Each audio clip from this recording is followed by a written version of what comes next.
It's Power Hour LSU. PHL, extra little bit of swag, an extra little bit of taste.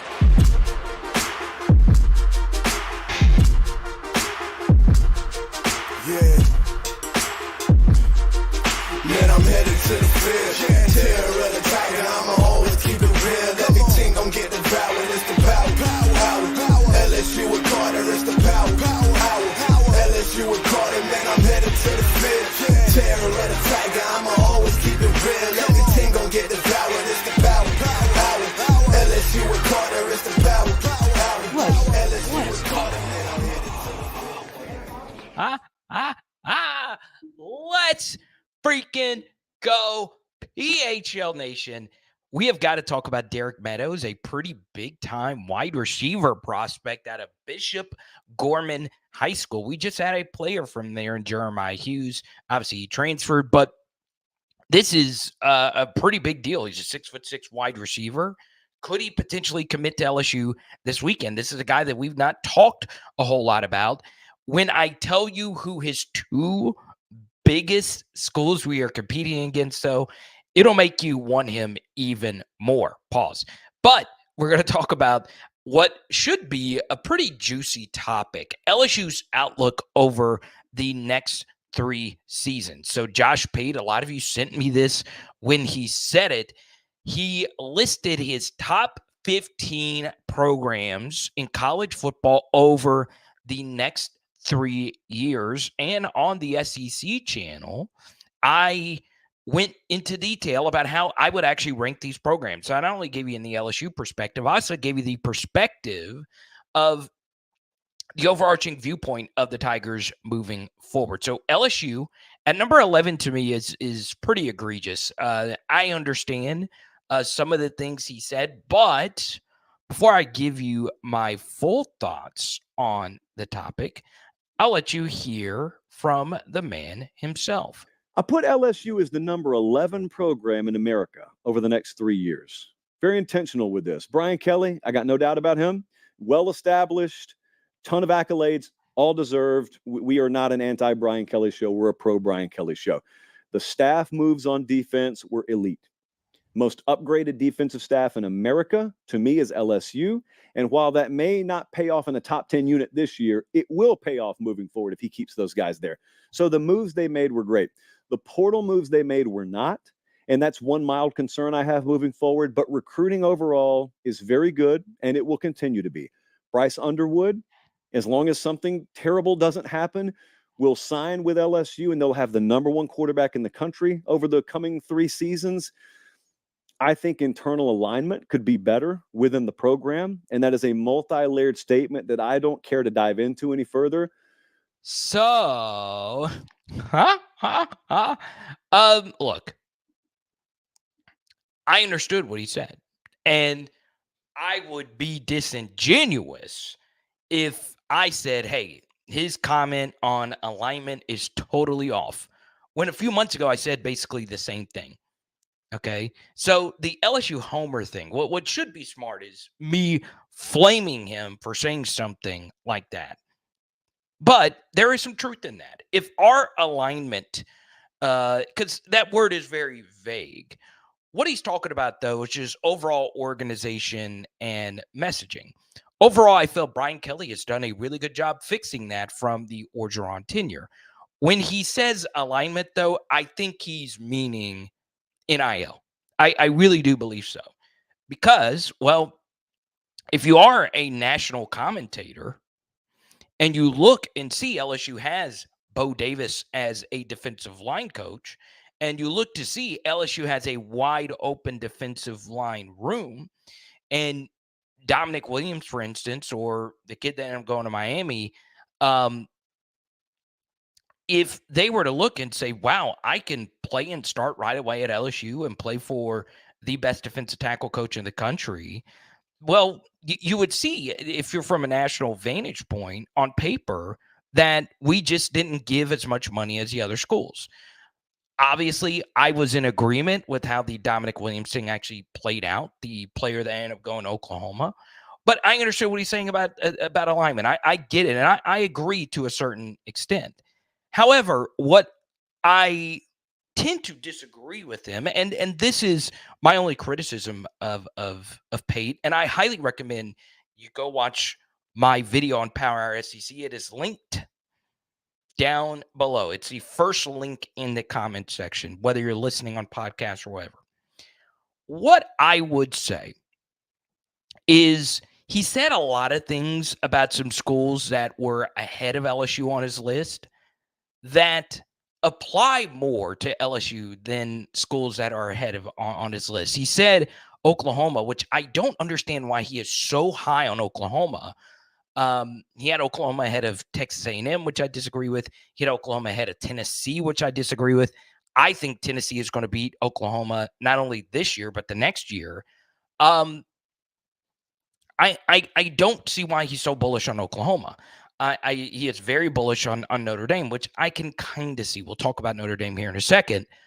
But if you are going to say you are still super high on Brian Kelly, who has had 2 consecutive 10-win seasons, and you're super high on the biggest problem facing the program, which was the defensive coaching, which LSU addressed, then you also say Bryce Underwood, who is the highest ranked quarterback prospect in the history of LSU football. And on top of that, you have Garrett Nussmeier. We'll see how good he's going to be. Just say that you don't think LSU is as good as Oklahoma. Or don't say all those good things about LSU and put them 11, unless you think the alignment issues that LSU is facing are that severe.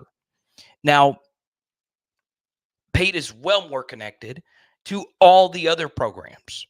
What I can tell you, though, is I have been critical of LSU's NIL, and our bags at this point probably are not going to be as deep as Oregon's, as Phil Knight has made it clear that Oregon has an unlimited resource pool for them to go win a national championship. We know Texas A&M bags are deep. We know Texas's bags are deep. It's just how it is right now.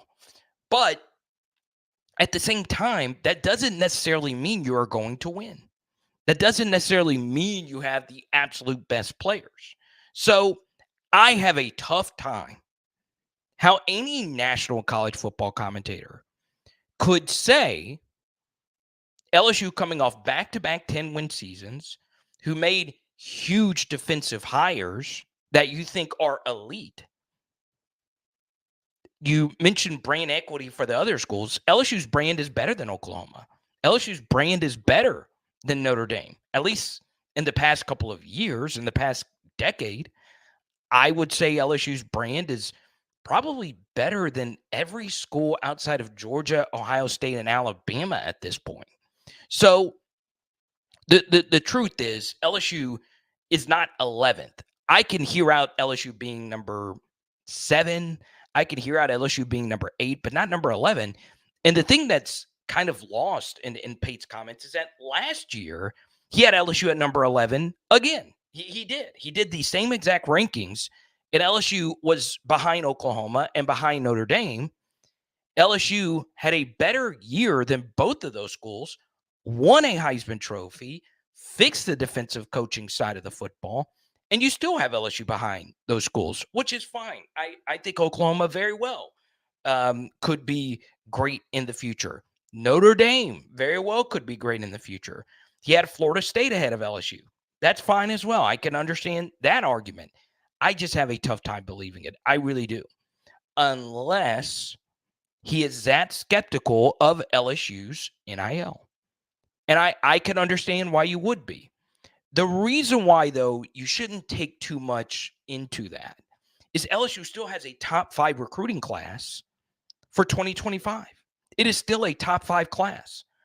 All these kids are not going to decommit.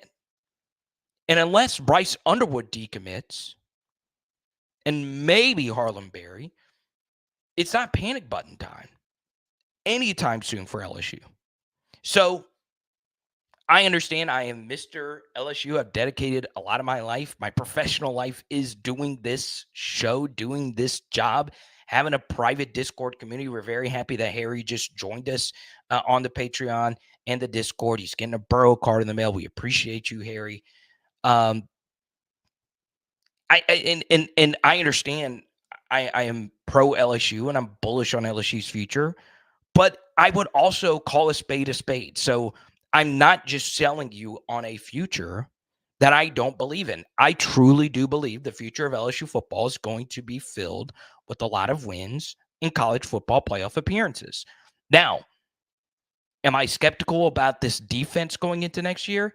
Absolutely. Are there pieces of LSU's offense that concern me when rewatching the tape and wondering about how the running game is going to mesh without the best rushing quarterback we've ever seen at LSU? Am I worried about that? Yes. There's a lot of things I'm worried about, in particular next year. But do I think LSU will be able to overcome a lot of that and still make the playoff? Yes. I really do believe it.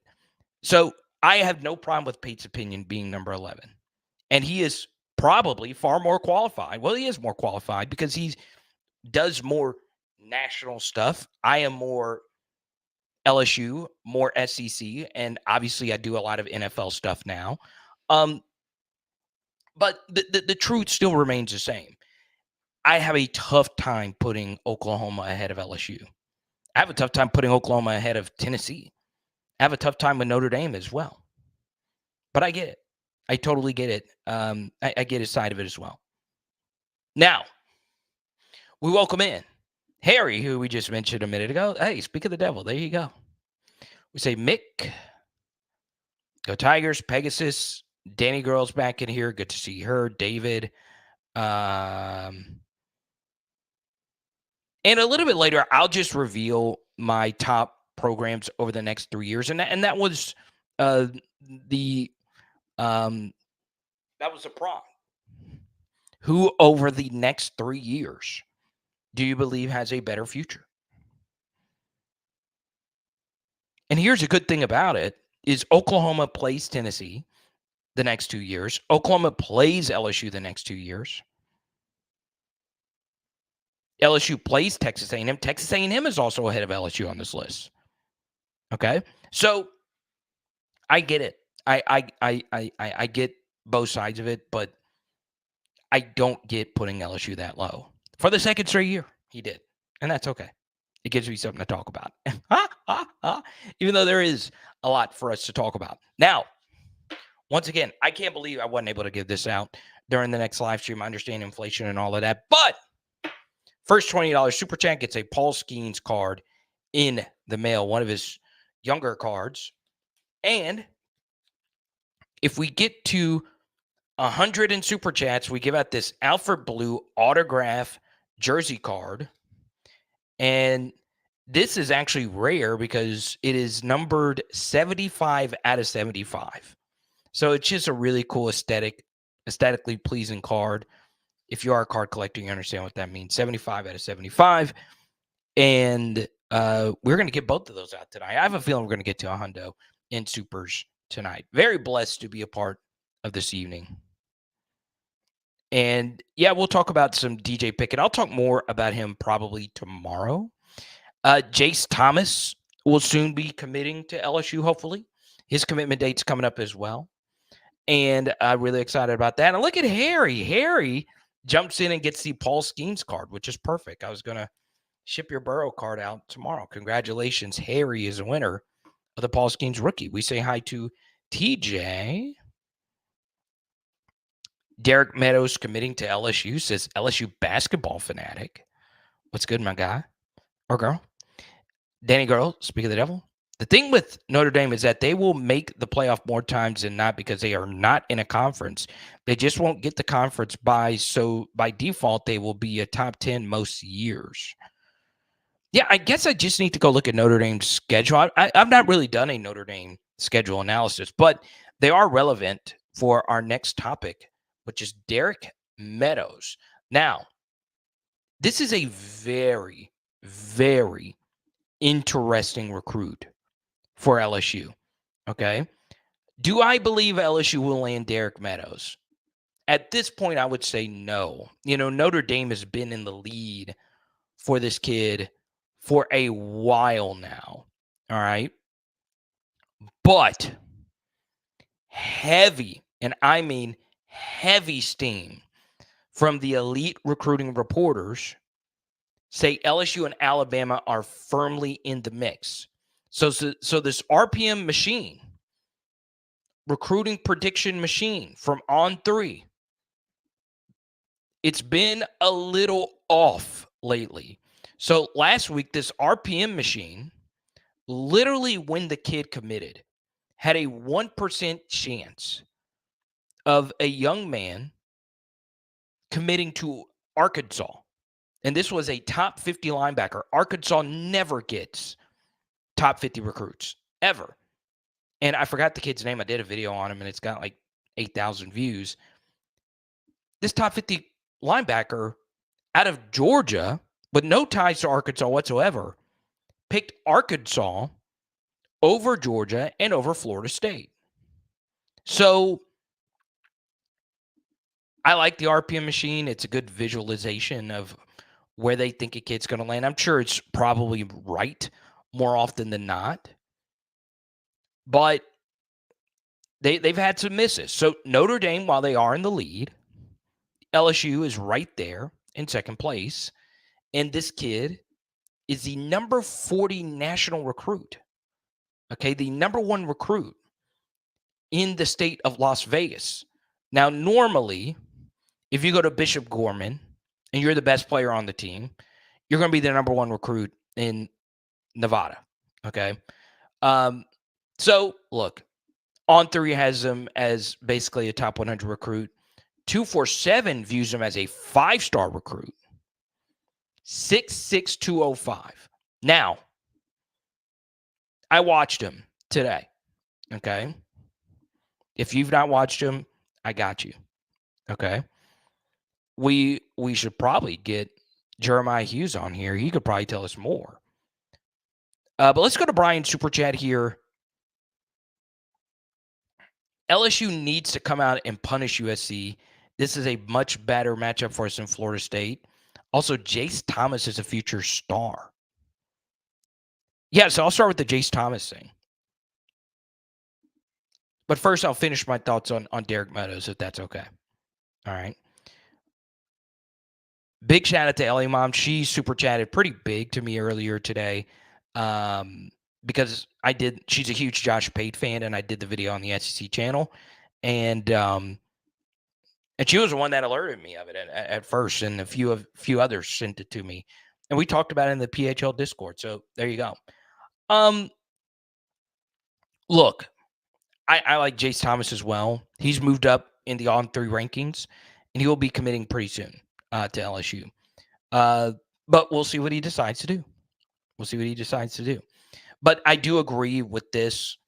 I think LSU fans, we get a little too focused in on the fact that we have lost all these season openers. We have not won a season opener since 2019.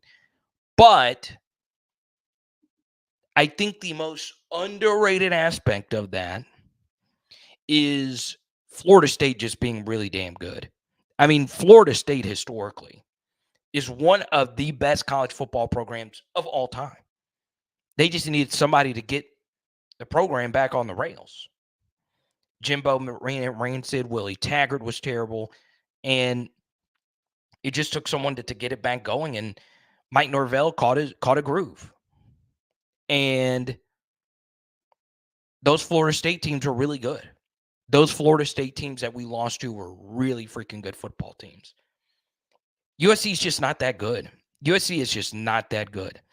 And if you go back and watch all the film studies, all the analysis we did on Florida State leading in to the season opener, you learned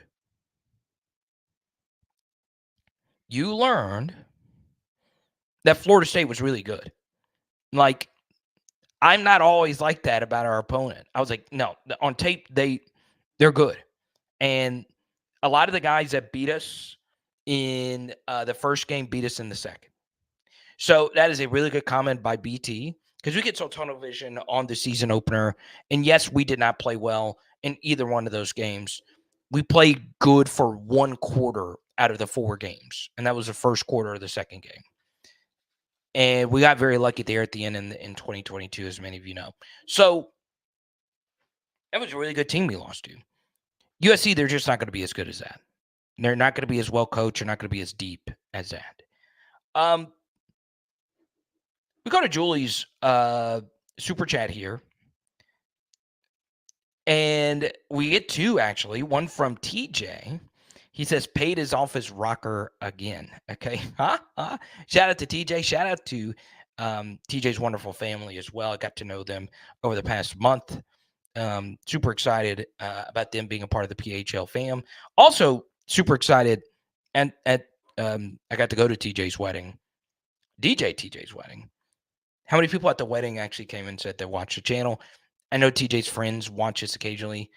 I just want to say thank you guys for all the love. I appreciate it. But man, that was probably the most beautiful wedding I've done. I mean, it really was elegant.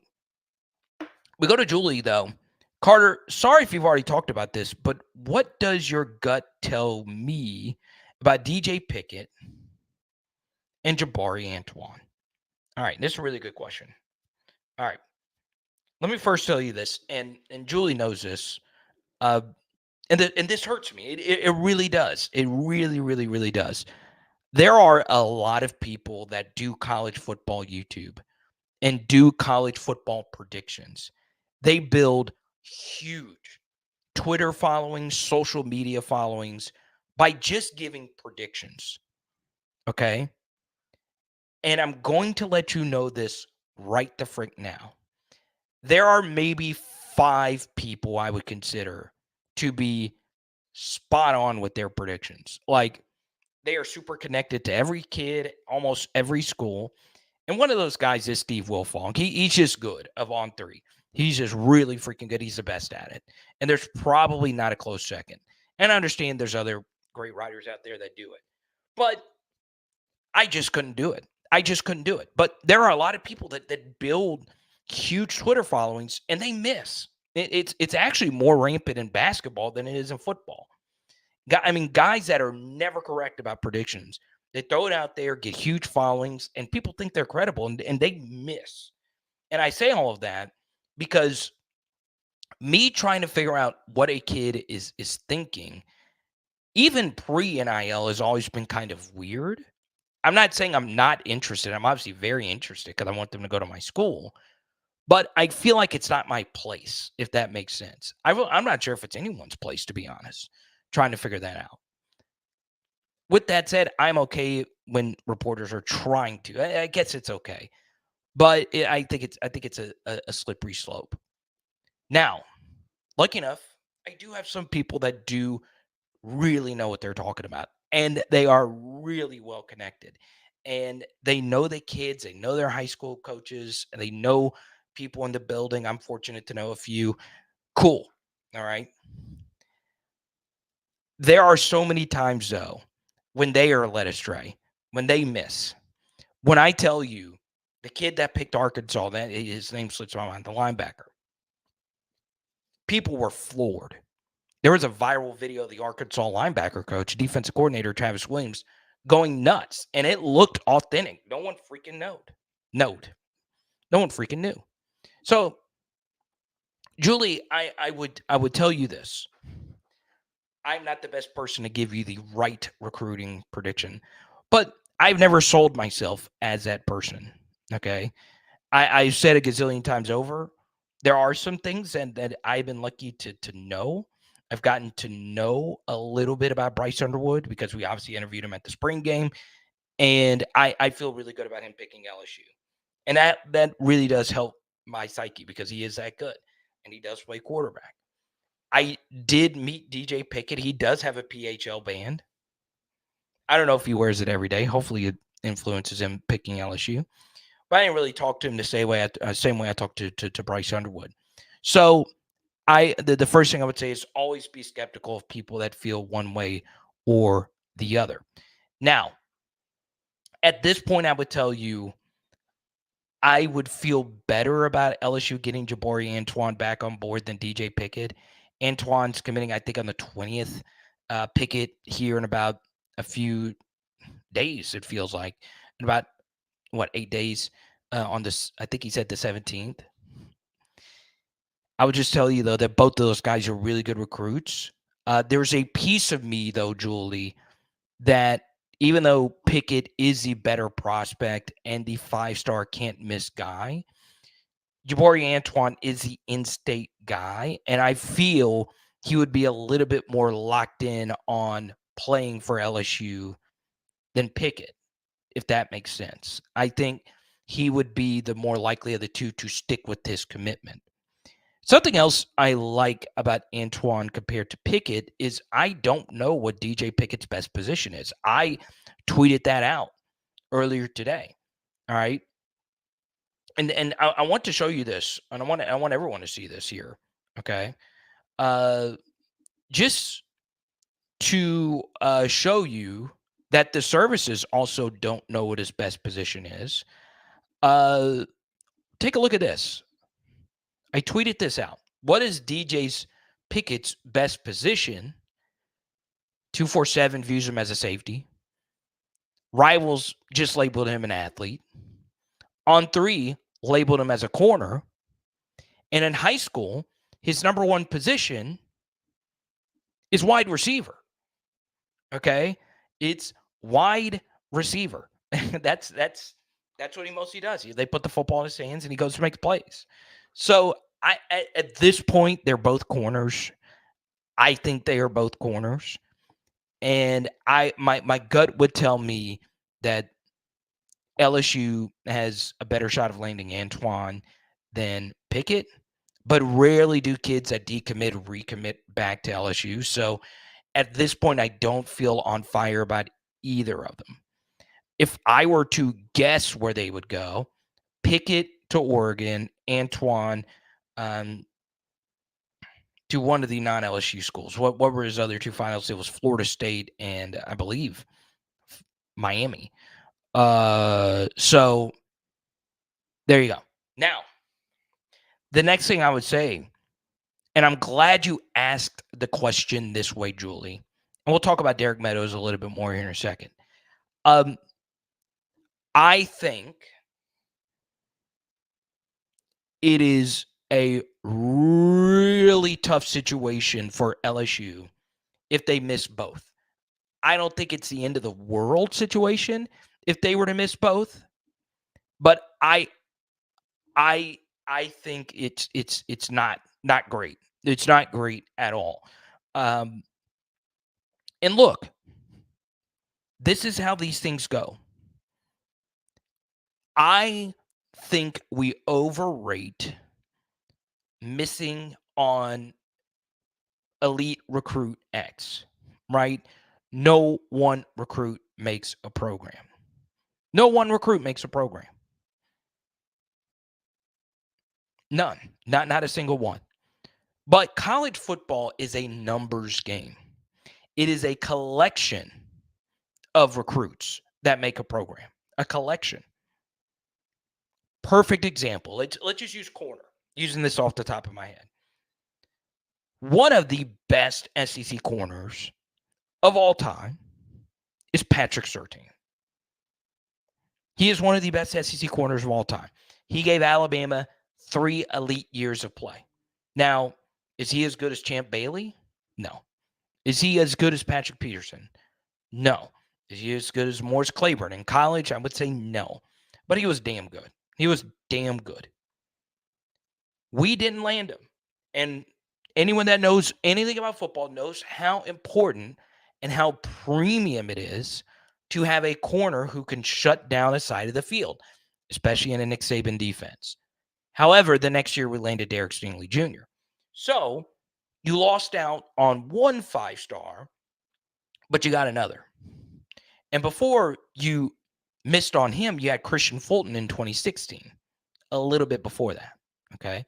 So it's not that LSU is let's just say they don't get Antoine or they don't get Pickett.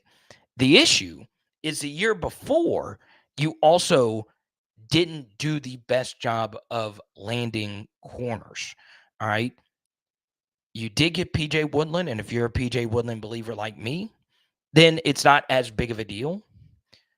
but he is a 3-star profile. Ashton Stamps going into year 2, a 3-star profile. You've had a lot of DBs that are the more elite recruit variety that you just missed. And it's kind of caught up to LSU because their corner room is very thin. Their 3 top corners on paper, if Zy Alexander is healthy and ready to go, based on what we saw in the spring. Now, once again, things change, but your 3 top corners are an FCS transfer, a 3-star year 2 player, and a 3-star true freshman. All right. That's tough. That's really, really tough to overcome. Really tough. And if one of those guys get hurt, you're in a lot of trouble. Unless you feel good about Javian Toviano stepping forward and being a better corner, I still believe he can be. But, or what you'll need is J.K. Johnson or one of these transfers that's barely played or just got there to turn out to be good. But you're asking a lot. You're asking a lot out of that. So, Julia, that's why it was such a great super chat, because if LSU lands one of them, you're fine. You're fine. Okay? Now, Go Hard or Go Home says, I'm just not understanding the PJ Woodland hype. I do think he's good. And if you are a patron, you get to see the grades, my own independent grades. And I liked him before the hype cycle really began to happen in spring. So, I want to wait till the season actually happens before I say he actually is a bona fide stud, because I do think it has gone a little overboard just a bit, because we're kind of being hopeful that he is that dude. And you can make a very strong case that he is the single most important true freshman on this team next year. Okay? Super chat comes in with Jared. I don't think Jared minds me sharing this. Jared's getting ready to have a small surgery, and you just know PHL Nation is behind you. Can't wait to see you in Vegas here in a few weeks. Now, obviously, we took a detour. A lot of you are interested in the defensive back position. That's good, because we have got to get back to wide receiver. And Larry drops a huge hot take in. We need to recruit our home state receivers first. We keep missing on these 5 stars and end up missing out on the 5 stars and the in-state receivers because we go after them too late. So we'll talk about that coming up. But first, home is where the heart is, and our friends at NOPOD Roofing really takes that to heart. 504-810-8744. Give them a call today for all of your roofing needs. And one of my favorite things about NOPOD Roofing is their versatility. They not only do roofing, they do siding, they do painting, they do tree removal, fencing, anything home improvement. Our friends at NOPOD will get you straight. Give them a call today at 504-810-8744 and let them know PHL and Carter the Power sent you. We never overpromise and always over-deliver with NOPOD, baby. Let's go. And please let them know that Carter sent you. Shout out NOPOD. And look, don't put off that home improvement project anymore. NOPOD. Now, I want to also shout out our friends at nooffseason.com, nooffseason.com network. A little bit later, $2 million in sports cards were stolen this weekend. I have a few tips on how to prevent your valuables being stolen. But sometimes it's just bad luck. So we'll talk about that a little bit later in some sports card news. Okay. Now I want to talk about what Larry was bringing up here. This kid right here, and I watched him somewhat thoroughly today. Didn't get a full review. Normally, I like to get a full game worth of tape. Sometimes you got to find it on YouTube. Sometimes you got to make a few phone calls. I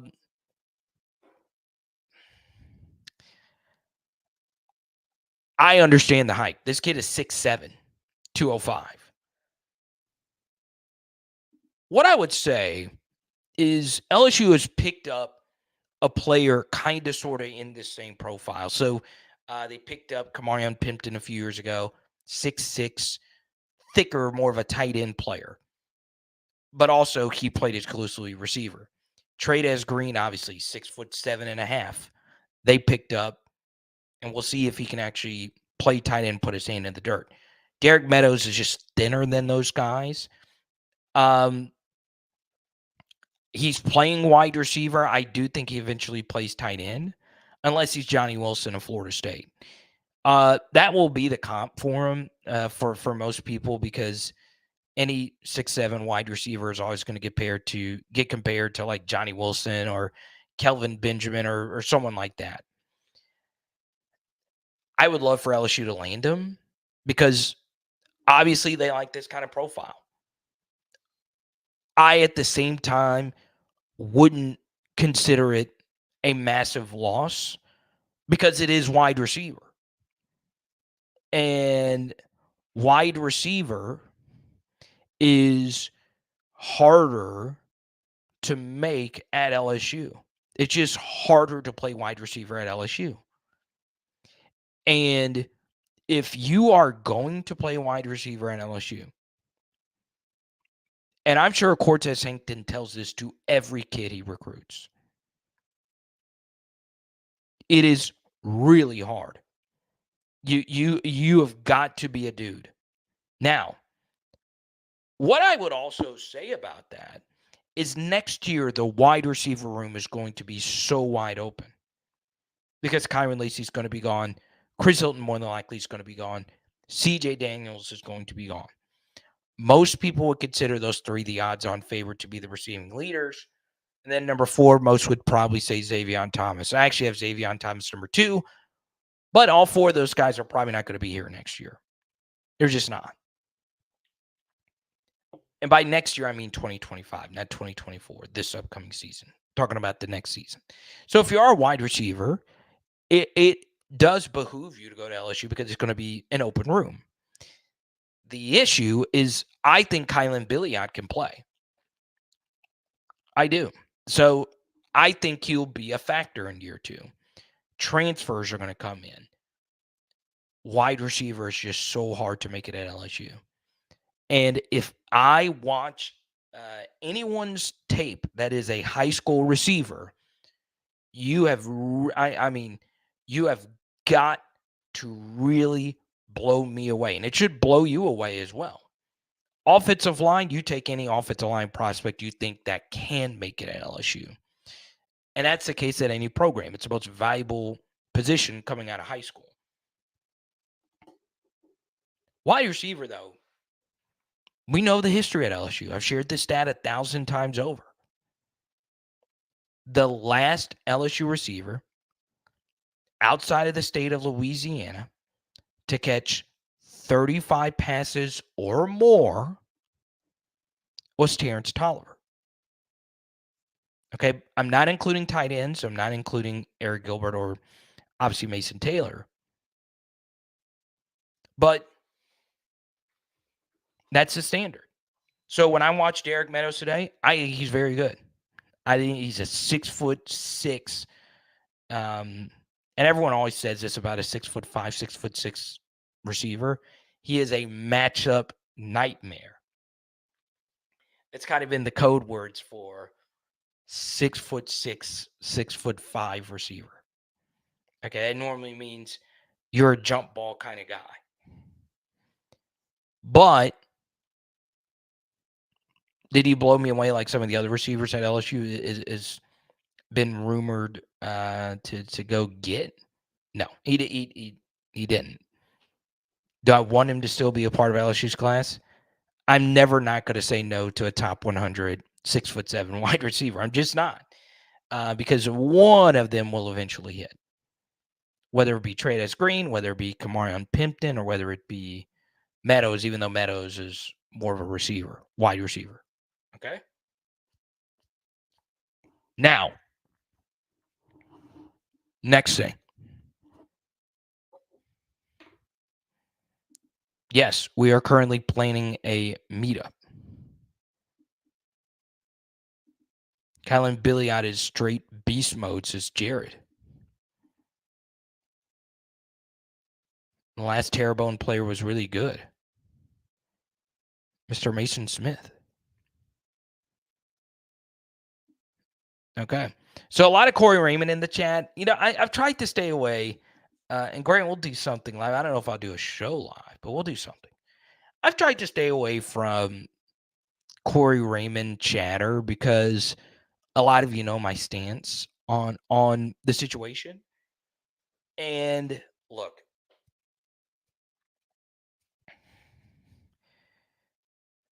I would not have gone in that direction if I was Brian Kelly, but now that he's here, there is a nostalgia factor.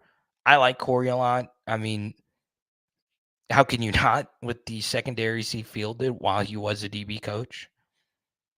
And I understand a lot of people say, well, he never actually coached Tyrann Mathieu. And that makes what he did even more impressive. Like, after Tyrann Mathieu left, he was still really good. But I am not sure if that was the direction I would have gone in for LSU's defensive back coaching room. But I'm rooting for him. And I'm not panicking, even though our defensive back recruiting has been not as great or just not good at all. And everywhere else, it's actually been really good for LSU. Sure, we lost to Corey and Moore. I didn't really lose sleep over that. Okay? So, I'll let Corey cook. And I every time I talk about him, I get angry messages. I just do. But, I don't want to be dishonest to you guys. I just don't. I feel like I would be not being upfront. But relationship building, sure. Corey, a GOAT at that. All those things are great.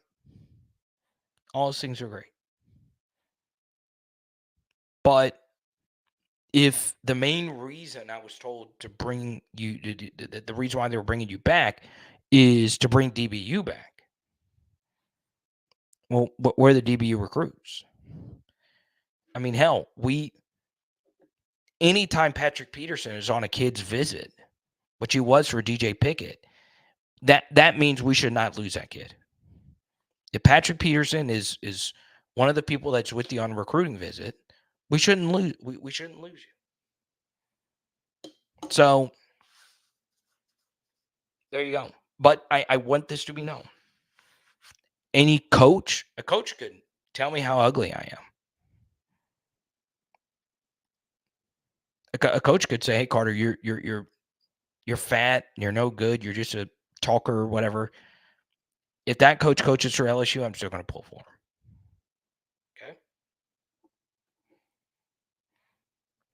But there were great DBs at LSU before Corey Raymond. DB coaches like Ron Cooper. I will say it's been kind of tough sledding after that since Ron Cooper or since Dave Aranda left.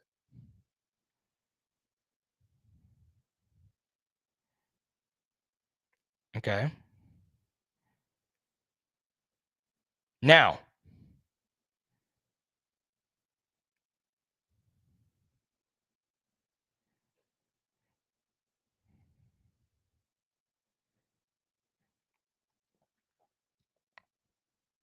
I do want to say one thing. All right. One thing about access. All right, so this is a big thing. Access is a lot, right? Some YouTube channels are just built around the access that programs give them. I don't go to a lot of places. I don't have the money to really. But look, I would love to tour facilities and all of that. But people complain about the access that they get. And there was a pretty interesting thing that was released today by the NFL media that showed a not so like great clip of Jaden Daniels chatting with the Giants head coach Brian Dable on the dry erase board, and people freaked out about it. And apparently Drake May was in the same exact spot, and he killed it on the dry erase board. And I cannot tell you enough how overrated that is. I am not saying quarterback prep doesn't matter. I'm not saying that drawing plays up on a dry erase board doesn't matter or anything like that. With that said, it was amazing how many New York Giant fans were just destroying Jaden Daniels because of a dry erase board clip. And this would be what I would tell each and every one of you when it comes to any access or any clip that you see. Be skeptical because you don't have 110% access at all times. And I feel sometimes access is a double-edged sword. Yeah, it's cool that we get to see more. We get to hear the players talk and all of that. But one of you did send me this clip. I didn't care. I just did not care. Because if you're in a room full of 30 people and you got to draw a play up on a dry erase board, it could be nerve-wracking.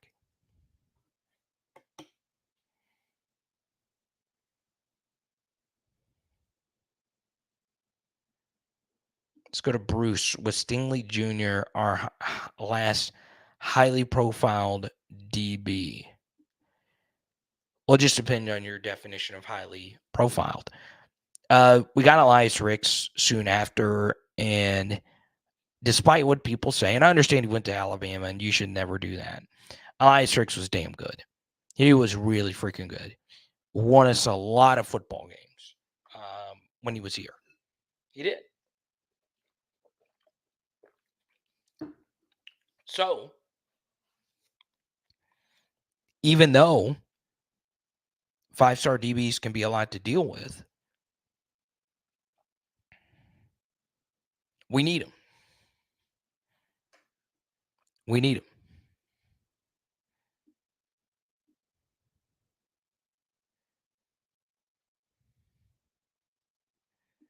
Westgate.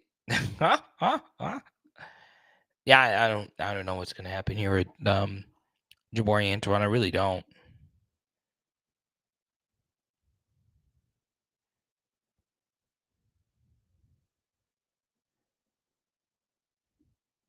Emory Jones projects higher as a guard right now. I would agree with that, Pegasus. I just would. My grade for Emory Jones coming out was an offensive guard as well, and that was going to be his position at LSU. It was, but right tackle opened up and he killed it.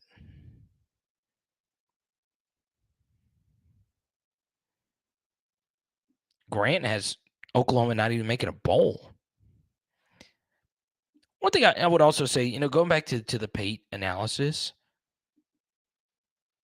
the quarterback matters like so much now, not only from like an on-field thing, but also you're spending a lot of money for your starter.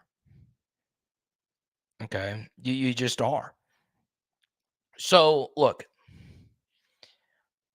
on his program ranking, one school that I was lower on than most on his program ranking was Alabama.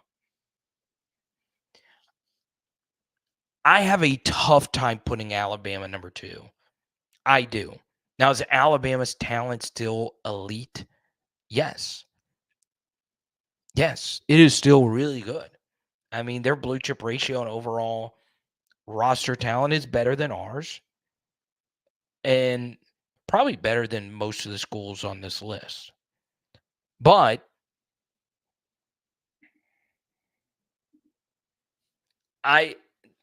one of my hottest takes going into this next year And especially at the collegiate level, dual threat quarterbacks have a higher floor, which means they have a higher likelihood of just not busting. So Jalen Milroe just raises the level of any offense that he's on just because he is so freaking electric with the football in his hands. Okay. However,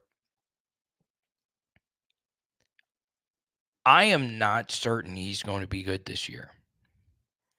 And there are a lot of similarities that he had this year that a lot of quarterback breakouts have the following year. Elite program, check. Really good offensive line next year. Alabama's should be, check. Really good offensive infrastructure with Kalen DeBoer as far as a play caller, check. But Jalen Milroe holds on to the football so long. I mean, eternity is how long he holds on to the football. I am not sure if the Washington offense is built like that. One of the all-time best quarterbacks in college football history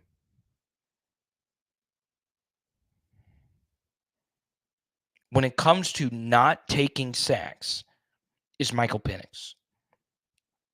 Michael Penix did not give up sacks. Now, he did have 2 offensive tackles go in the top, 50. But he just didn't take sacks. He got rid of the football pretty quickly. So, I am not sure if Milroe is a fit for Kalen DeBoer's offense. I am not sure. So, Alabama at number 2 is pretty rich. It's very rich. They have some tough out-of-conference games. In 25 and 26, they play Florida State both of those years. Georgia's on the schedule the next 2 seasons. LSU's on the schedule for the next 2 seasons. Tennessee's on the schedule for the next 2 seasons. Sure, they avoid Texas. They avoid Texas A&M. But Georgia is definitely the number 1 school. I would not put Alabama number 2. The way I had this ranked, and you can see my full explanation in the SEC video, I actually had Ohio State number 2. I think Ohio State is pretty clearly number 2 at this point. Even if you're not the biggest Ryan Day believer, I think you got to put them at 2. And then I actually had Oregon number 3, Texas number 4, LSU number 5. That's how I had these listed. Now, you can go check the video out for yourself if you want to see all the others. But Alabama at number 2 is very, very, very rich. Now, I'd feel a little bit better if Ryan Grubb didn't go to the Seahawks. But that's not here nor there. Let's go to Rick. Are DBs different in that you can't take a 3-star and develop him into a top performer a la Jacob Hester? So, yeah, let me say this about Jacob. Jacob's all-time great player at LSU. Running back is a little bit of an easier projection. So much of it is your offensive line, and Jacob Hester had a really good offensive line during his time at LSU. So, yeah, running back is probably a little bit easier to project. And I've already shared the best way for you to figure out who the better LSU running backs are going to be. One of the biggest predictors of success is weight. All right. DB, it's not as easy. And to your point, Rick, when you really break it down, LSU's defensive back development has gone through an all-time lull. I mean, it is an all-time lull. Now, is some of that scheme? Yeah, some of that is definitely scheme. Is some of that just some bad luck? Yeah. But if you are an LSU fan, and I've made this point plenty of times, but we always get new viewers, especially as the season draws closer. It is astonishing how many top 150 LSU defensive backs failed since 2019. It is an astonishingly high number. I understand Elias Ricks gets a lot of hate for LSU fans, but at least he was good. There are so many DBs that did not give you any ROI on their recruiting ranking. None at all. None.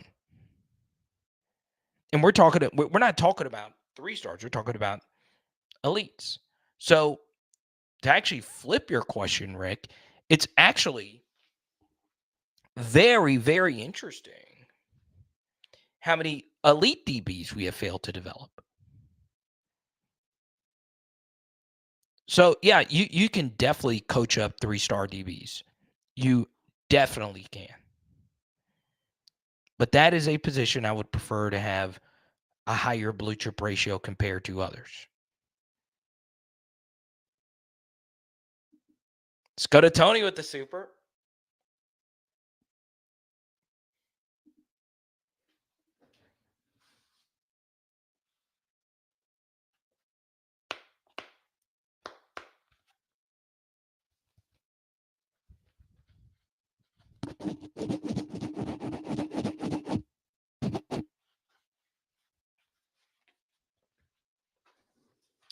The Master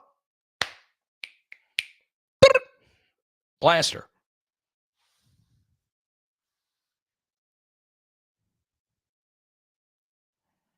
It's true, Rick. It's true. It is rare. So, Tony, you get to pick the next topic and run on that. Go Hard or Go Home says, how is this list even possible to put together with transfer portal? College football is a 1-year window now. There's no way to forecast a roster.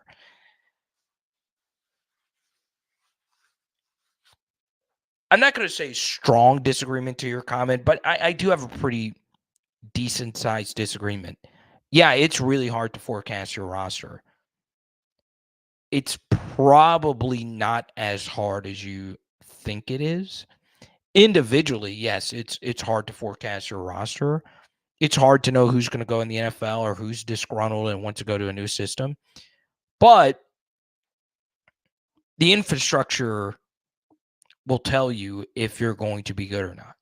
Like, for instance, let's say LSU had paid a lot of money for Caleb Downs. All right, 5-star safety who was a true freshman star at Alabama. That guy raises your defense. He is a true needle mover.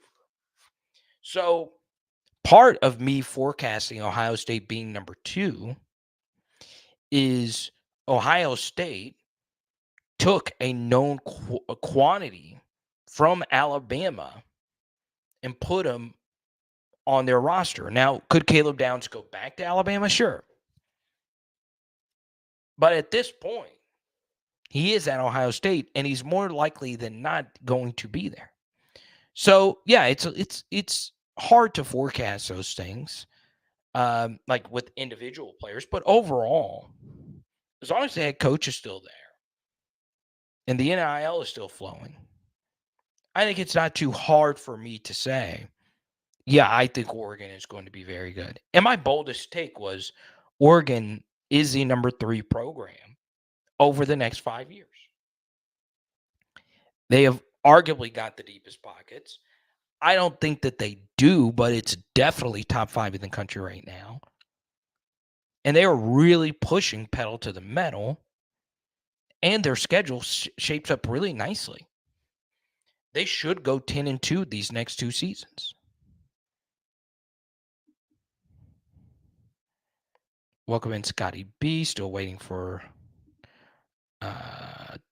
Tony, the Master Blaster super question. For 3.5 mil, you better be a 5-star plus. Huh? Oh, man. Carter, what are my thoughts on Ricky Collins? It's Tony's super chat question. So, yeah, I mean, this is the scary part of being a quarterback. It's so scary to be a Division I Power 5 quarterback recruit. It is. You don't know anything. You really don't. You know, on the NFL channel, I've spent now a week to a week and a half on this Drew Brees, Tom Brady deep dive, doing some investigative work on their battles, their relationship, how those two are so intertwined in football history. You know, a lot of people say it's Peyton Manning and Tom Brady, and I do think they are the two best quarterbacks of the modern era. But, you know, Drew Brees and Tom Brady are intertwined. You know, I bring that up because I knew that Tom Brady played Drew Brees in college, right? And Tom Brady beat him down. Granted, he was at Michigan. They were at home. But that Purdue team was really good. But one thing that's not stated about that is Tom Brady was actually rotating in and out with another quarterback. He was. So it's nearly impossible for coaches to know who the best quarterback is. It's virtually impossible. You're doing guessing. Because the only way you know if a quarterback is good is actually seeing them play game repetitions. Okay? So for Ricky, we don't know anything other than what practice tells you. Now, practice can be a little predictive. It's definitely something I would take into equation. But he is fighting an uphill battle for the quarterback number 2 job, which he started to win out towards the end of spring, versus a guy who actually has played in the SEC in A.J. Swan. So that's the issue. That is a major issue. You don't play. So if you are a Ricky Collins fan, your big hope is you win the number 2 quarterback job. So it's hard. The one reason why I want Ricky to win the job over A.J. Swan, he is a Louisiana kid. I've gotten to know some people close to him. Though, from just an objective viewpoint, I like a backup quarterback who is opposite that of the starter. And Ricky does bring in the quarterback run game that Garrett Nussmeier and A.J. Swan don't give you. Now, they both can run, but Ricky's got a little bit more juice in that department. Let's go to Grant's super chat. What's the average NIL rate for a 3-star recruit? So it's position dependent. I think your question, though, is, let's just say you're a high. I think your question is, what is the average NIL rate for a high school 3-star recruit going to LSU? I would guess it's anywhere from $25,000 to $50,000. I would guess it's somewhere in that range. Now, in a few years, every player on the roster will be getting 6-figure salaries. And it'll just be open. Like, everyone's just going to be getting that. But let's just say it's a 3-star recruit who is a starter. probably anywhere from 75 to 100K if he's a good starter.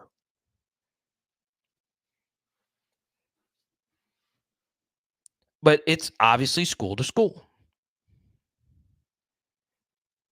And, with NIL, are we factoring in like brand deals that everyone gets?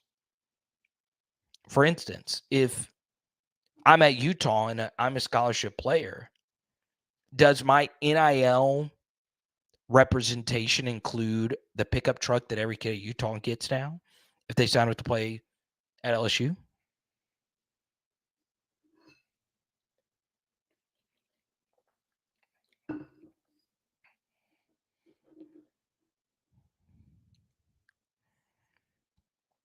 Let's go to Bruce. This is false. I have talked special teams quite a bit on this channel. But hopefully the transfer punter makes LSU better going into next year.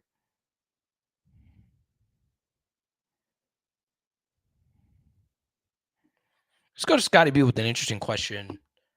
Corner is concerned, but I think we're forgetting Perk and Greg Penn need a lot of improvement at linebacker. That's just true. I don't think anyone would disagree with that.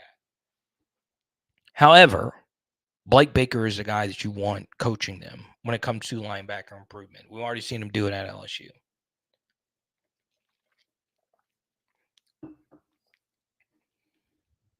Am I concerned? Yes, I am. I am.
Let's see here.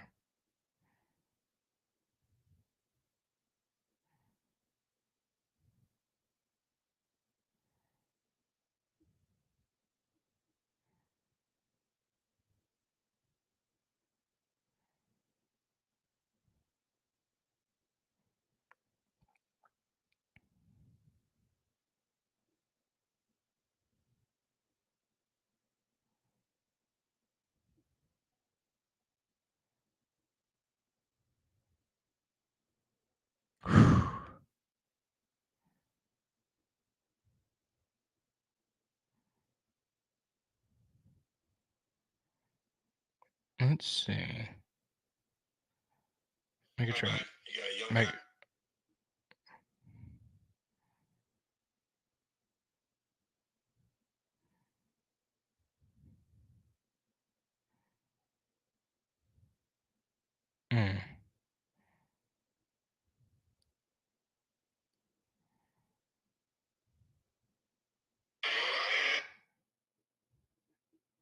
That's crazy.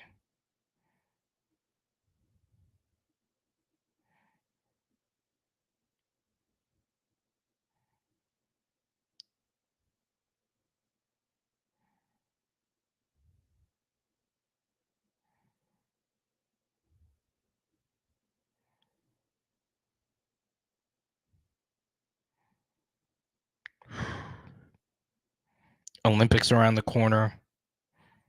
If you knew, we go into like different topics a little bit later. Spain Wednesday versus France. What a game that was.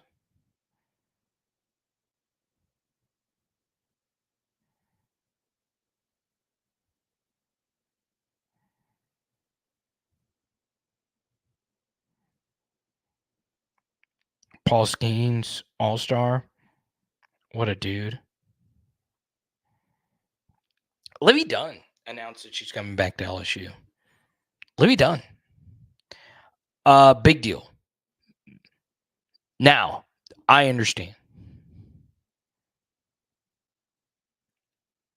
She's not the absolute most famous.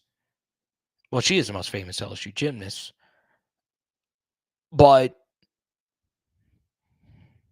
she's not the best gymnast. I think she's still good. I mean, I'm not an LSU gymnastics expert, but her being at LSU is good for LSU. Really excited about her coming back. Really am. Her and Haley Bryant back. That's good stuff.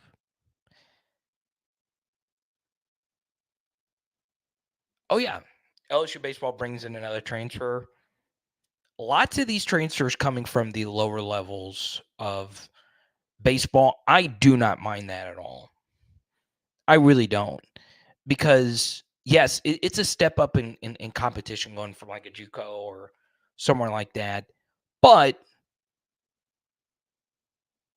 in football, I mean, and in basketball to a certain extent as well, a lot of guys are like D2, D3, or FCS or whatever in those sports because they're just not athletically gifted. Like, if you're a really good basketball player and you dominate at the lower levels, but you're 6 foot, it's hard. It's hard to make the jump to the Power 5 level because, well, everyone at the Power 5 level now is like 6'4", 6'5", minimum.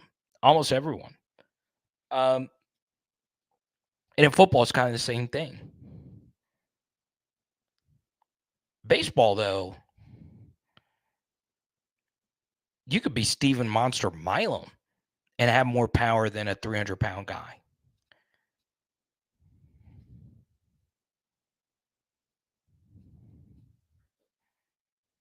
Forbes, what's good, bro? Haley's the actual GOAT. Good to have Forbes back in the chat. Cortland's a gymnastics expert. She was a first alternate on bars. So Libby, it's just good. It's just good to have her back. And the thing is, she does not need LSU. She doesn't.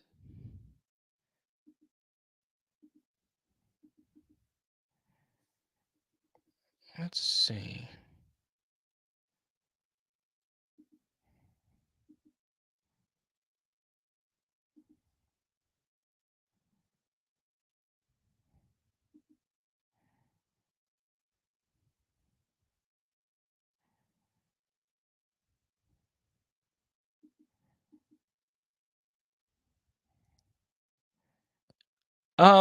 Let's see. What?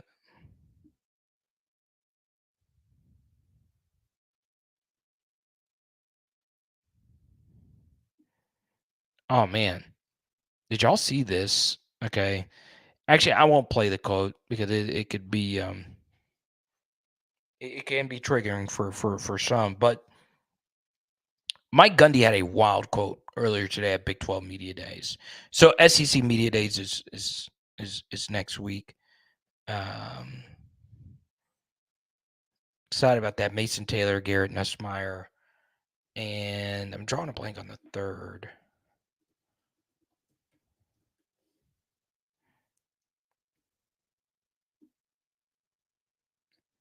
And Harold Perkins. Mason Taylor, Garrett Nussmeier, Harold Perkins will be going. A little shock Will is not going, but no big deal. It's just SEC Media Days. I thought it was interesting. Corey Kiner was at Big 12 Media Days with Cincinnati. He turned out to actually be a good back.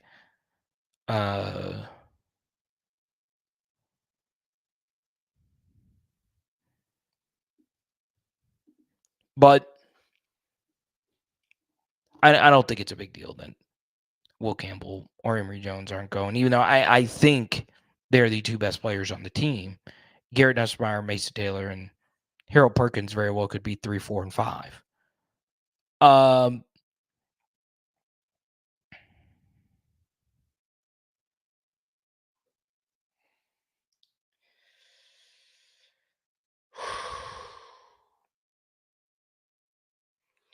So Mike Gundy said something along the lines of like drunk driving. He said he's done a lot of drink 2 beers, drive home. I mean, a lot of people do, and the slippery slope of, well, what's drunkenness? I don't want to get into all of that.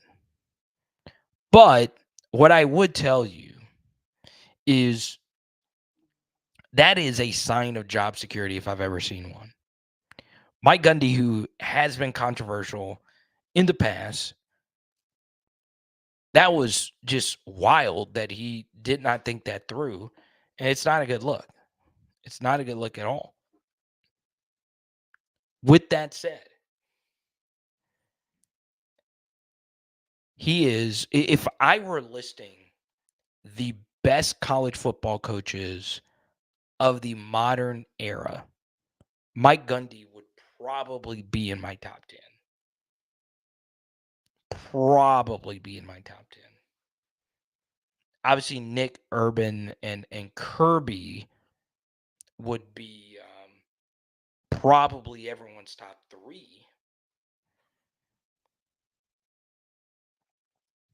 But man, Mike Gundy is so good at Oklahoma State. He is so good. But man, it was a wild quote. Wild. Yes, I am going to Vegas. Everybody, welcome Francisco Morado to the channel. What receivers are we getting, and are we going to strike out? I think you're mentioning 2025. Of the receivers that LSU has been in connection to, I think Khalil Lockett is the best. I think either him or DeCorian Moore are the best receivers in the country.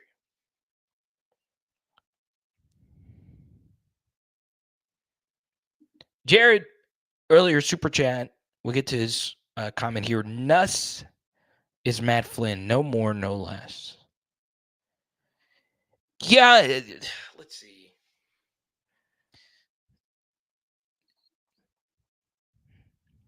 Flynn, a far better and more willing runner. Flynn was a very good runner. Nuss is not really scrambled or run at all, but we have seen Nuss publicly acknowledge that he wants to do more of that.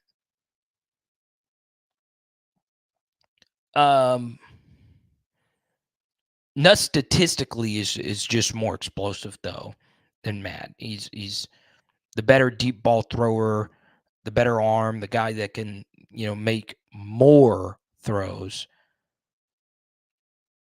But Flynn did not turn the football over like Garrett Nussmeier did. Obviously, 2 different offenses, same era-ish, but 2 different styles of LSU offenses. But I could see some of the similarities. I can.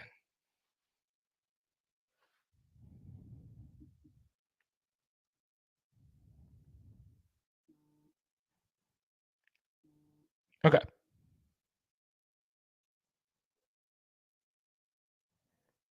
Big quote here from TJ with the super chat.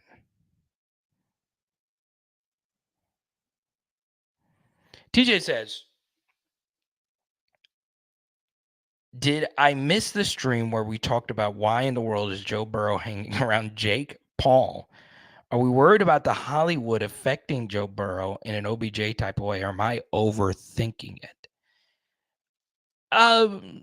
It's a good question because Joe has been very active this offseason. He did the Paris show, and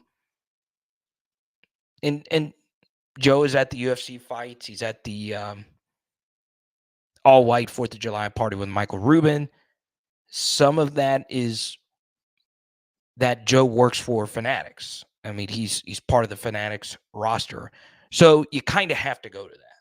It's probably part of the deal that Burrow goes to that.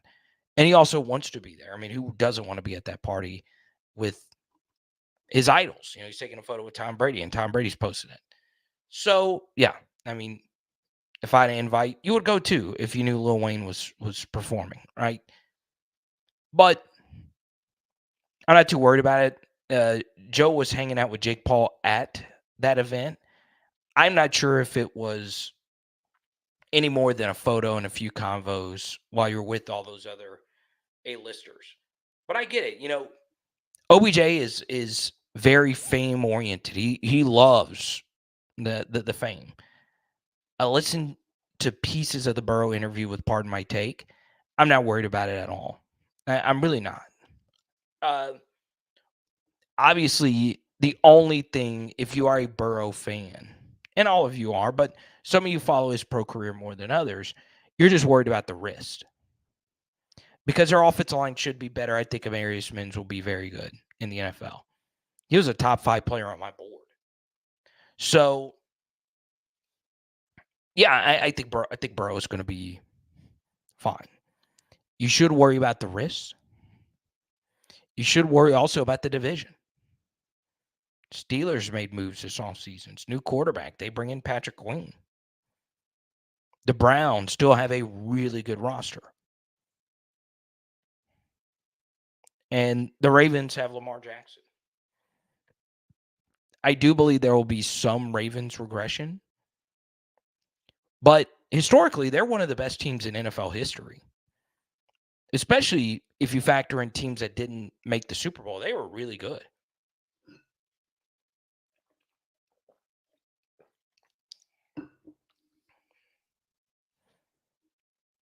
Yeah, TJ, see?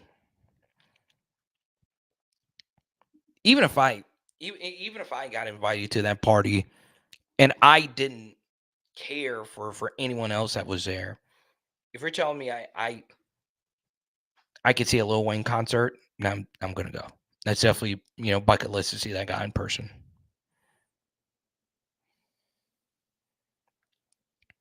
But another thing about Burrow going into this next year, Callahan's gone.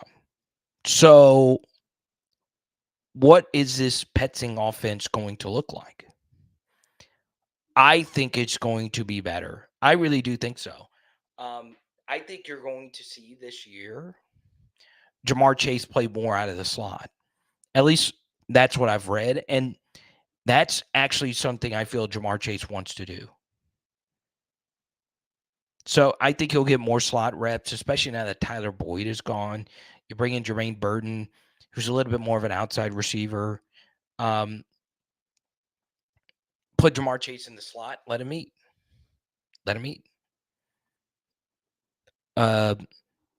Joe's best throw last year was to Jamar Chase out of the slot. Now, it was on a scramble drill. But, I think you're underutilizing Jamar if you just have him on the outside all the time. Or most of the time.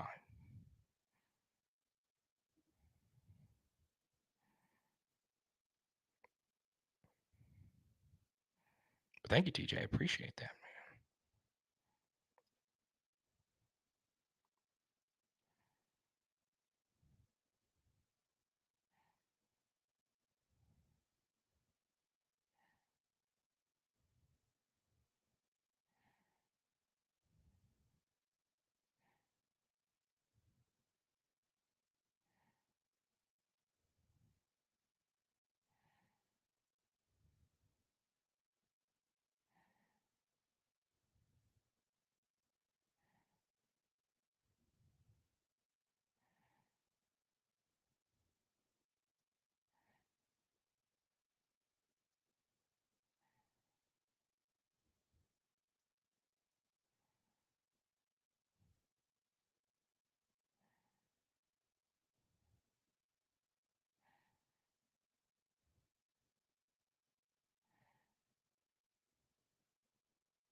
Let's see.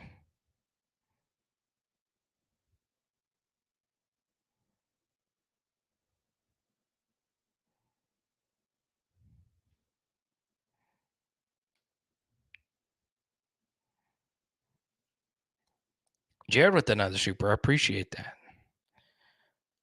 Let's.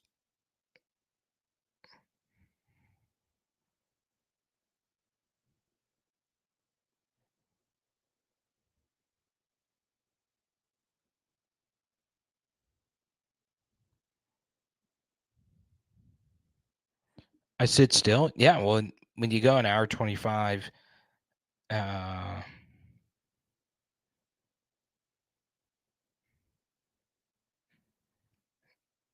you try to make sure you don't miss anything. And some of that's just like breaking news while you're on here. You get so locked in. Let's see here.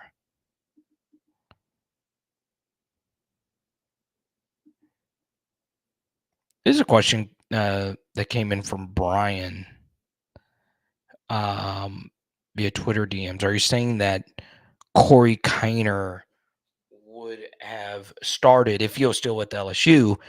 My retort to that would be probably not. But he was good for LSU as a true freshman. And he's been good at Cincinnati. So, yeah, I mean, maybe he'd be a part of our rotation.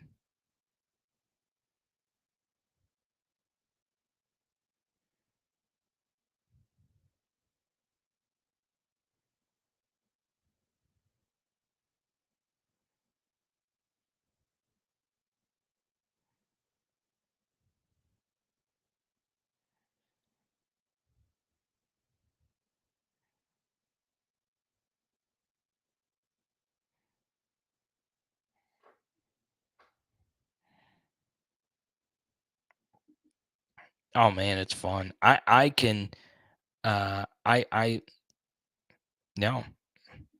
I could talk to myself about anything for 3 hours.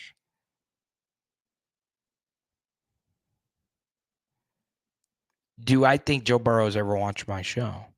Well, I do know Joe Burrow knows who I am because I obviously met him last year. But am I on his radar? No. At least I don't think I am. Nor do I think I should be. But I would love Burrow to be on the channel, obviously. But who doesn't? Who wouldn't want that?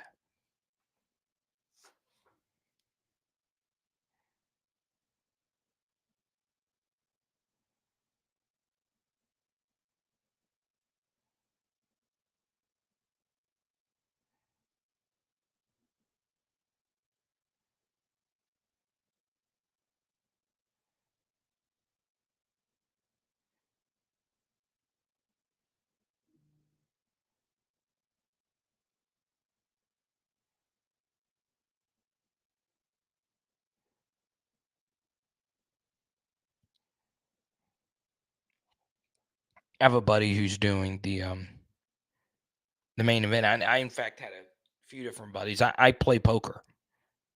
Okay. And the World Series of poker is going on, and the big main events happening right now. And a friend of mine from Baton Rouge is actually pretty deep in it. Starts out with 10,000 players, and I think it's a $10,000 buy-in, which I know it's a multiple day thing. And I think the top 1,600 get their money back and then some. Man, I love poker. I've been watching a lot of poker on YouTube, and I kid you not, it has helped my thought process.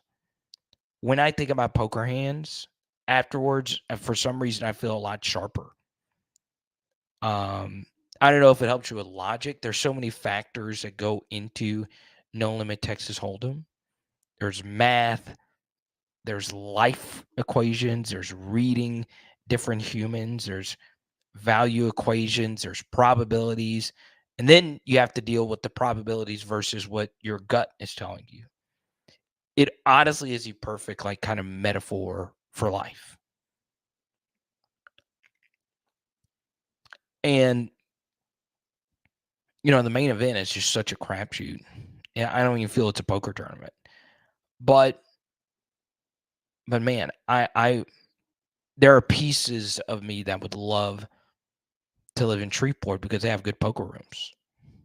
Shreveport's got really fun poker rooms. But type Y for yes, type in for no if you play cards.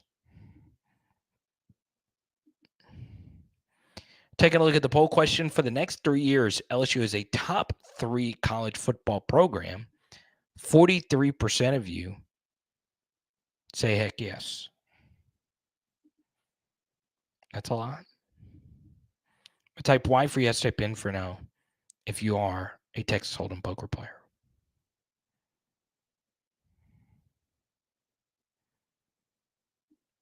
Grant says Haley's the GOAT gymnast. It's kind of hard to argue against that. Susan Jackson, Ashley Kearney. I mean, there's a lot of different ones that you can mention, but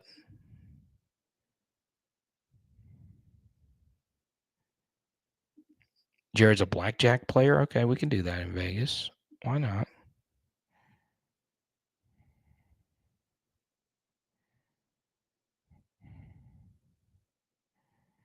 See, LA Chris is in here. I know Pickett is currently following pretty much all the LSU coaches and former players and current players. They have really gone all in on him. They really have.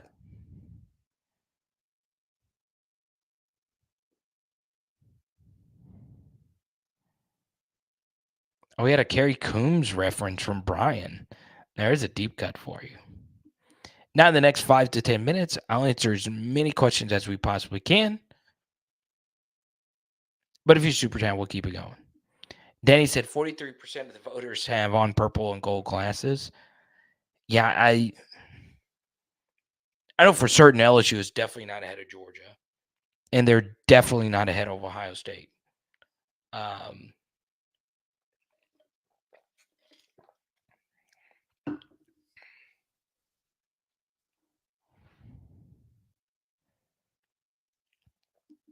Meadows to LSU. I'm leaning no at this point, but man, there was a lot of steam today for Meadows to LSU, the top 100 wide receiver. 247 5-star wide receiver.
Let's see.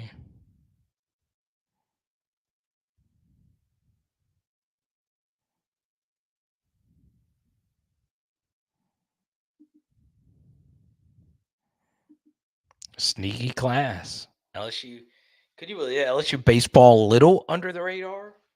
Because they're not getting any of like kids from like the flashy schools, but they're doing for the most part pretty well. Let's see.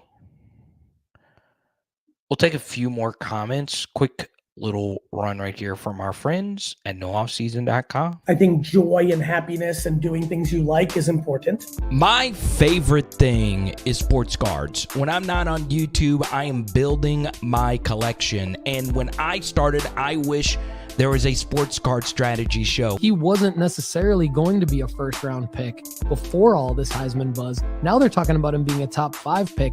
Paul Hickey and the team at nooffseason.com personally helped build my Jaden Daniels collection, and they're looking to do the same for you. Just check them out on social media or nooffseason.com.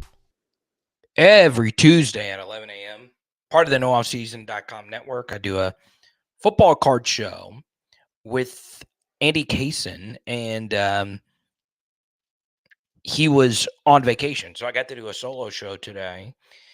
And I obviously don't mind doing a solo show. It could be about anything.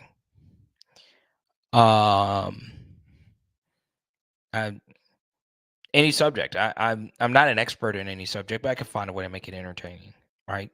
Or at least try to make it entertaining.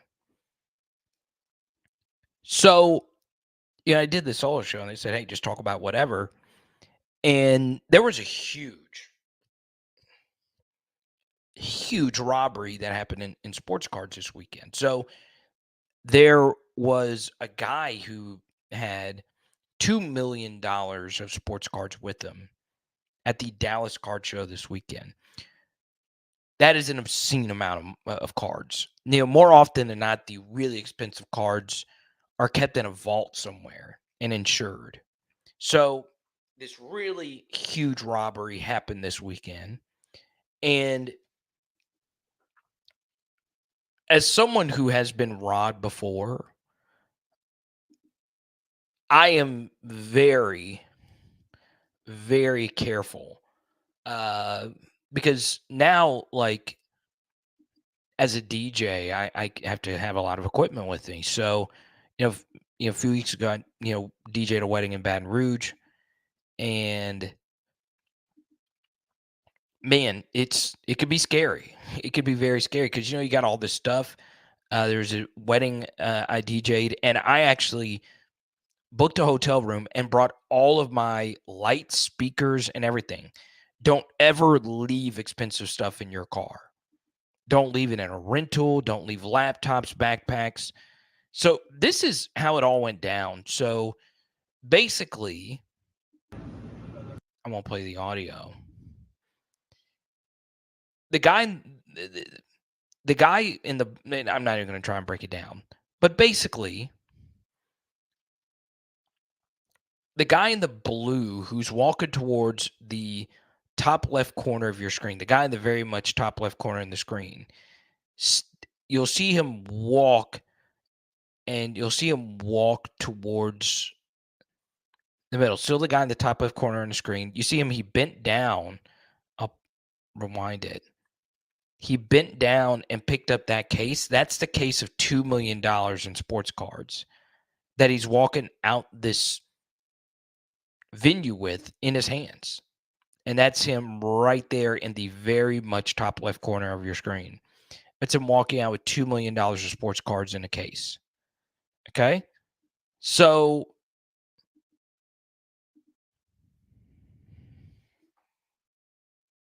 $2 million all in that one case. And I did a whole episode on how to get around that. So check it out, nooffseason.com network.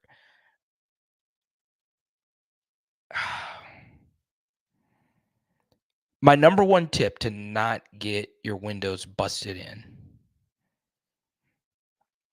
is do not, under any circumstance, ever leave anything in your car of any value. Don't do it. You can be in a gated neighborhood. It's so stupid. It is such a negative EV play. Even if your windows are tinted, don't do it. Don't leave anything in your car. Sports cards, DJ equipment, cash. Let's just say it's like a heavy piece of like artwork. people will still beat your car in and get it. If you go to shows or anything like that, keep an eye on your expensive belongings, or always keep it in your hand. But it could be anecdotal, but thievery is just, to me, at an all-time high.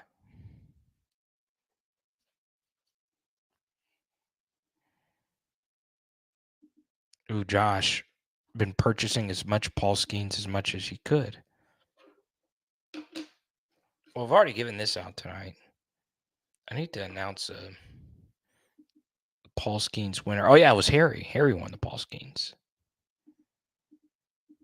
Let's see, we almost got to a hundo where we can give out this. I think we're another.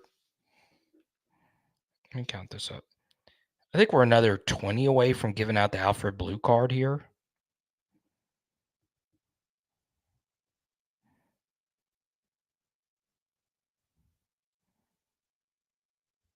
Let's see. Yeah, we're another 20 away from giving out this Alfred Blue autographed jersey card.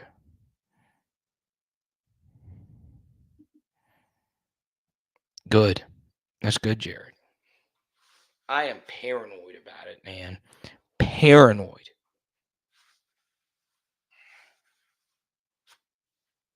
Man. But yeah, if you are ever staying at a hotel, bring everything in your hotel room. Everything. People will take it. Fans, tables, doesn't matter.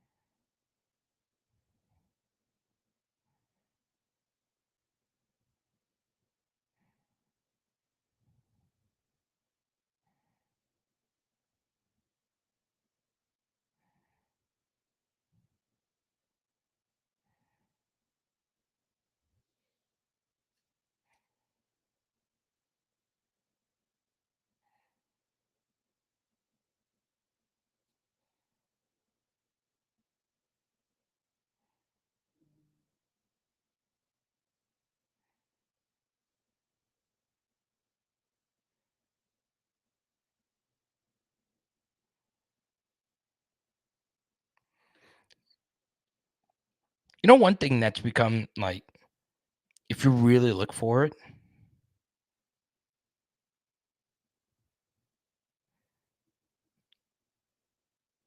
you can get good deals on steaks. Like, it's ridiculous. Like, Haley made me a steak tonight that she got on clearance for like $5.30 for a steak. That is ridiculous. Take it home, freeze it, get to work. What's up, James? Oh man, if Aiden Anding commits, James would not. We would not hear the end from James. We'll take a few more. Let's see.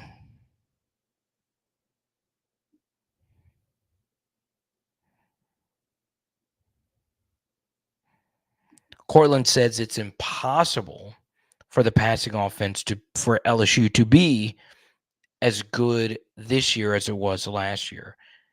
Yeah, I would agree with that. I would, because Jaden did not have a bad game. He didn't have a single one. Every game was fantastic. Now, did he have a bad half? Yeah. But that was rare. There really was only one half, I would say, from Jaden this past year where I would say, yeah, it was rough. But every other half was like semi-decent to very, very, very, very good to like all-time great elite. So, Yeah, I mean, it's just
oh yeah, I meant to address this earlier. A lot of you asked me if I was okay. I jump on Blake's show every Monday night, and man, we had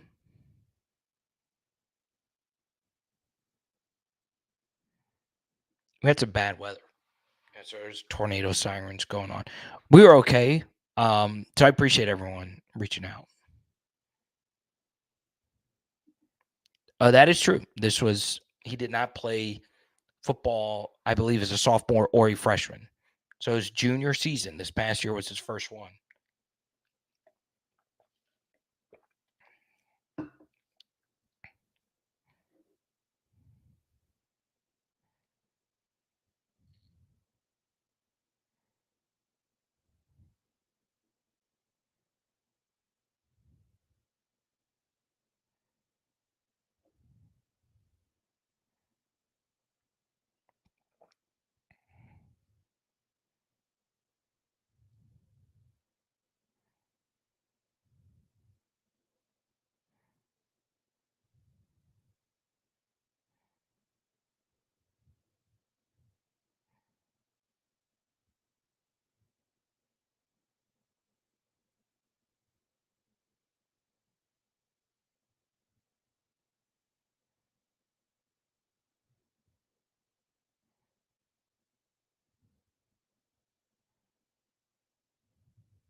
Mm.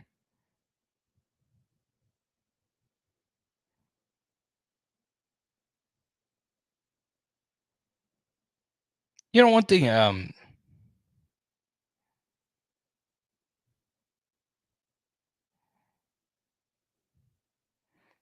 it's kind of crazy to me. So, Big 12 had their media days today, and obviously the Big Ten and the SEC has just separated itself, but who's going to be the third best conference? Man, I hate looking at television ratings. Man, I hate it. And there's a whole lot of people wondering, how the Big 12 is going to survive. I have no idea. Let's go to Bruce. Who is Alfred Blue's backup? Was it Kenny Hilliard? I think it was actually the other way around. Alfred Blue was never the lead back at LSU. He was always part of a committee, right? And he was hurt at some point during the season or during his time at LSU. And he was there during the Spencer Ware, Kenny Hilliard, Terrence McGee kind of era at LSU. I think it was there for the Jeremy Hill breakout year. So one of those weird cases where he was probably a more productive NFL player than he was collegiate player, but he was still good. Also, and I will say this till I'm blue in the face, he played the wrong position. I think if he would have played linebacker, he would have been one of the best linebackers at LSU ever. That kid could tackle. On kickoff team, he was a monster. So there you go. Now, that'll do it for me. Big shout out. We'll do the Alfred Blue giveaway tomorrow to Harry. He won himself a Paul Skeens card. Brian, Tony, Grant, and Jared rounds it all out. We'll be back tomorrow at 6 p.m. Central. Shout out to Julie, TJ, Jared. They also Venmo'd generously tonight. I appreciate each and every one of you. Let's go, Tigers. It is Power Hour LSU. Boom. Now down below, check out my retort to Josh Pate's top 15 college football programs. And tonight, we are doing steak. Let's go.